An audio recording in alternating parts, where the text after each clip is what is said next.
नाज़रीन, दुनिया की मईशत में एक ऐसी खामोश जंग पक रही है जिसकी आवाज़ शायद आपने अभी तक नहीं सुनी, लेकिन इसका झटका पूरे सियारे को हिला देने वाला है।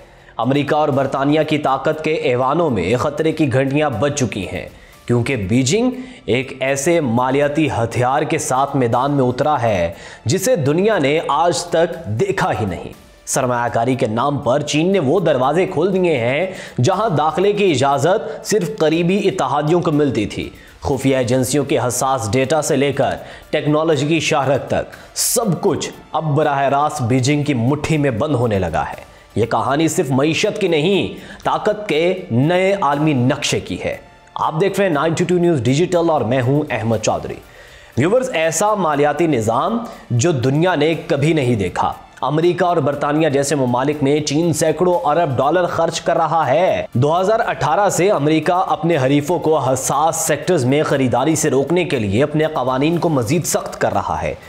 अमलन वाशिंगटन सेमीकंडक्टर से लेकर टेलीकम्युनिकेशन तक हर चीज में सरमायाकारी को रोक रहा है, लेकिन ये कवानीन हमेशा इतने सख्त नहीं थे। 2016 में अमेरिकी इंटेलिजेंस कम्युनिटी की कवरेज करने वाले एक तज्जियाकार सहाफ़ी को एक खबर मिली कि एक छोटी इंश्योरेंस कंपनी जो FBI और CIA इंटेलिजेंस को माली नुकसान से बचने के लिए इंश्योरेंस फ़रोख्त करने में महारत रखती है, उसको एक चीनी फर्म को फ़रोख्त कर दिया गया है। इस हवाले से मुझे बराह रास्त फ़ोन किया और कहा कि क्या आप जानते हैं कि इंश्योरेंस कंपनी जो इंटेलिजेंस एहलकारों के इंश्योरेंस करती है वो चीनियों की मलकियत है। यह सुनकर तो मैं दंग रह गया।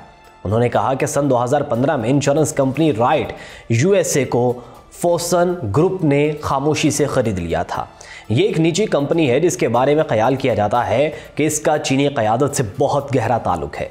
अमरीकी खदशात फौरी तौर पर वाजे हो गए, क्योंकि राइट USA अमरीका के कई आला खुफिया इदारों के एजेंट्स और इंटेलिजेंस एहलकारों की ज़ाती तफसीलात की राजदार थी। अमरीका में कोई नहीं जानता था कि इस मालूमात तक किसकी रसाई हो सकती है। राइट USA इस हवाले से वाहिद कंपनी नहीं कि जिसे यूं चुपके से किसी और मुल्क के इदारे को फ़रोख्त कर दिया गया हो। BBC को नए इदाद शुमार तक रसाई मिली है, जिससे पता चलता है कि किस तरह चीनी रियासत का पैसा अमीर ममालिक में बेदरेक खर्च हो रहा है और चीनी इदारे अमेरिका, यूरोप, मशरिक़ वस्ता और ऑस्ट्रेलिया में असासे खरीद रहे हैं। गुज़श्ता 2 दहाइयों में चीन दुनिया का सबसे बड़ा गैर मुल्की सरमायाकार बन गया है, जिसने इसे हसास सनतों और कलीदी टेक्नोलॉजीज़ पर गलबा हासिल करने की सलाहियत फराहम की। बीजिंग बैरून मुल्क अपने गैर मुल्की अखराजात की तफसीलात को रियासती राज समझता है। इन तफसीलात में ये बात भी सामने है कि कितनी रकम खर्च की गई हैं और कहाँ खर्च की गई हैं, लेकिन राइट USA की फ़रोख्त की शराइत पर जेफ स्टेन कहते हैं कि इसमें से कुछ भी गैर कानूनी नहीं था। ये सरेआम एक ख़रीदारी का मुआहदा हुआ तो इस पर बात हो सकती है। चूँकि बीजिंग का इस सब से एक गहरा ताल्लुक है, तो गोया आप ये सारी मालूमात चीनी इंटेलिजेंस तक पहुँचा रहे होते हैं। चीनी हुकूमत इस मुआहदे में शामिल थी। इस मुआहदे से पता चलता है कि 4 चीनी सरकारी बैंकों ने इस मकसद के लिए 1.2 अरब का कर्जा दिया था। यह कर्जे जज़ायर कैमन के ज़रिए भेजे गए थे ताकि फोसन कंपनी राइट USA को ख़रीद सके। जेफ स्टेन की खबर न्यूज़वीक मैगज़ीन में छपी। वाशिंगटन ने इस पर फौरी रद्द-ए-अमल दिया। अमेरिका की वज़ारत ख़ारजा की तरफ से इस मामले पर तहकीकात का आगाज़ किया गया। अमेरिका में गैर मुल्की सरमायाकारी को देखने वाली कंपनी CFIUS मुतहरिक हुई। इस मुदाखलत के कुछ अरसे बाद ये कंपनी दोबारा अमरीकियों को फ़रोख्त कर दी गई। अब ये वाज़े नहीं कि इस फ़रोख्त का हुक्म किसने दिया था। आला सतह के अमरीकी इंटेलिजेंस ज़राइन ने तस्दीक की है कि राइट USA की फ़रोख्त इन मामलात में से एक थी, जिसकी वजह से ट्रंप इंतज़ामिया ने सन 2018 में अपने सरमायाकारी के कवानीन को सख्त किया था। उस वक्त बहुत कम लोग समझ सकते थे कि चीनी रियासती हिमायत याफ्ता अखराजात बीजिंग की तरफ से हर बर-ए-आज़म में सरमायाकारी और असासे ख़रीदने के लिए की जाने वाली एक बहुत बड़ी हिकमत अमली का हिस्सा है। एड डाटा के एग्जीक्यूटिव डायरेक्टर ब्रैड पार्किस कहते हैं कि कई बरसों से हमने फ़र्ज़ किया कि चीन का तमाम पैसा तरक्की पजीर ममालिक को जा रहा है। यह हमारे लिए बहुत हैरानी का बायस था जब हमें पता चला कि अमेरिका, ऑस्ट्रेलिया, बरतानिया और जर्मनी जैसी जगहों पर भी सैकड़ों अरब डॉलर जा रहे हैं और ये सब हमारी नाक के नीचे हो रहा है।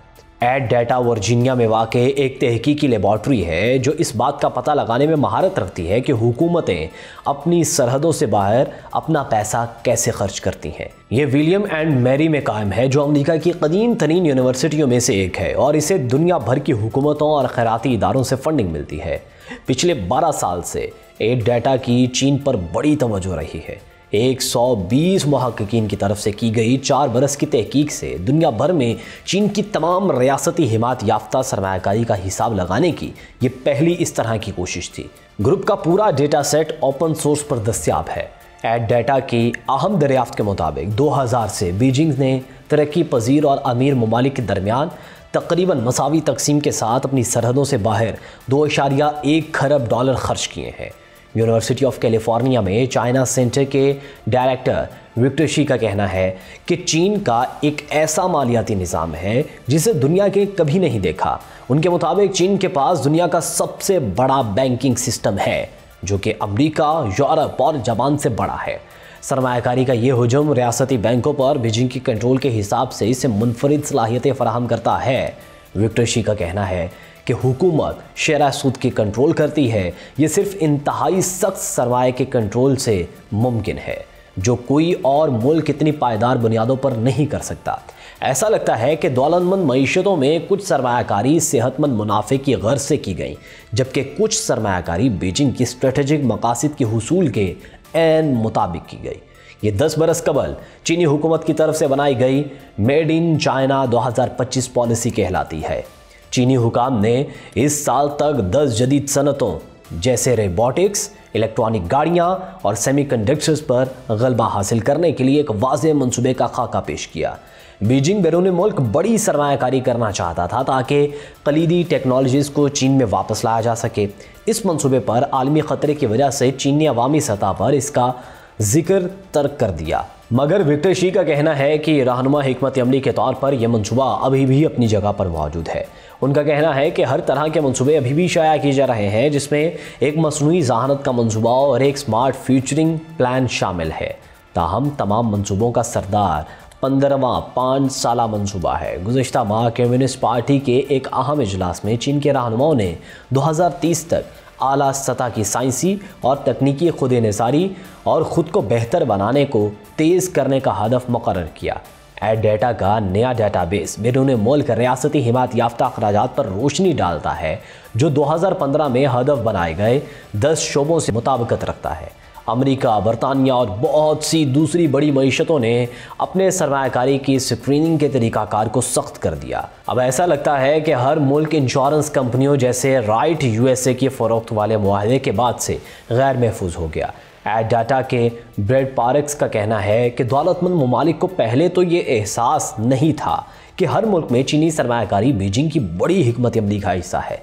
पहली नज़र में तो उन्होंने सोचा कि ये तो चीनी कंपनियों की तरफ से की जाने वाली सरमायाकारी है। उनकी राय में, मेरे ख्याल में, कि उन्होंने वक्त के साथ जो कुछ सीखा वो ये कि दरअसल इस सब के पीछे बीजिंग है। ताहम इस बात की निशानदही करना ज़रूरी है कि ऐसी सरमायाकारी और ख़रीदारियाँ कानूनी हैं, चाहे वो कभी कभी शेल कंपनियों के ज़रिए हों या ऑफशोर अकाउंट्स के ज़रिए, ये सब किया जा रहा हो। लंदन में चीनी सिफारतखाने ने बीबीसी को बताया कि चीनी हुकूमत ने हमेशा बैरून मुल्क काम करने वाले चीनी कारोबारी इदारों से मुकामी क़वानीन और ज़वाबित की सख्ती से तामील करने का मुतालबा किया है और बाहमी फ़ायदे की बुनियाद पर बैनुल अक़वामी ताउन के इनेक़ाद में उनकी मुसलसल हिमायत की। चीनी कंपनियां ना सिर्फ दुनिया भर के लोगों को मयारी मसनूआत और ख़िदमात फराहम करती हैं बल्कि मुकामी इक़्तिसादी तरक्की, समाजी तरक्की और मुलाज़मतें देने में भी फ़ाल किरदार अदा करती हैं। बीजिंग की सरकारी रकम इन ममालिक की तरफ जा रही है जिन्होंने चीनी सरमायाकारी का खैर मकदम करने का फ़ैसला किया। चीन की ज़्यादातर कंपनियां, ख़ास तौर पर अगर वो निजी हैं, तो वो सिर्फ पैसा कमाना चाहती हैं। वो चाहती हैं कि एक आम कंपनी की तरह बर्ताव किया जाए। वो ये नहीं चाहते कि यूरोप में उनका मुनफी तासुर हो। बहुत सी चीनी कंपनियां हैं जो अब भी इस किस्म के अहदाफ के हुसूल की कोशिश कर रही हैं। फ़र्क ये है कि अब उन्हें गैर मुल्की सरमाए की इस तरह के ज़राए की जांच के लिए आला सतह की जांच पड़ताल का सामना है।